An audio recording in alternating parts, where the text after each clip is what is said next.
નવસારીમાં ખસ્તાલ રસ્તાઓ અને ટોલ ટેક્સ વસૂલીના વિરોધમાં નવસારીમાં ટેક્સી યુનિયનનું વિરોધ પ્રદર્શન ચાલી રહ્યું છે. ત્યારે નવસારીના બોરિયા ટોલનાકા પાસે નેશનલ હાઈવે 48 સહિતના રસ્તાઓ બિસ્માર થતા ટ્રાવેલ સંગઠન દ્વારા વિરોધ કરવામાં આવ્યો.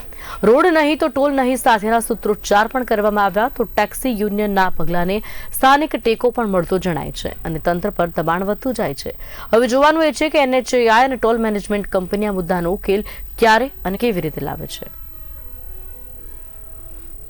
પરિસ્થિતિ એ છે હમણાં કે સુરતથી વાપી દમણ વાપી સેલવા સુધીના રસ્તાઓ બહુ ખરાબ થઈ ગયા. પહેલે 6 કલાકમાં અમે બોમ્બે પહોંચતા હતા, આજે 6 કલાકમાં અમે સુરતથી વાપી પહોંચીએ છીએ. રસ્તા એટલા ખરાબ છે કે અમારી ટુરિસ્ટ ગાડીઓ છે જેમાં હર ટ્રીપમાં ટાયર ફાટે છે, એક્સિડન્ટો થાય છે, બીજા બધા નુકસાનો થાય છે.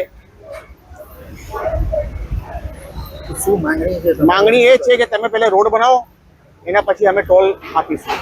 બીજી વસ્તુ કે આ ટોલ પર જે લોકો બેસે છે તેમાં ફાસ્ટેગના હિસાબથી જે ટ્રાફિક થાય છે તે તમે જોઈ શકો છો તમે વિડીયોમાં.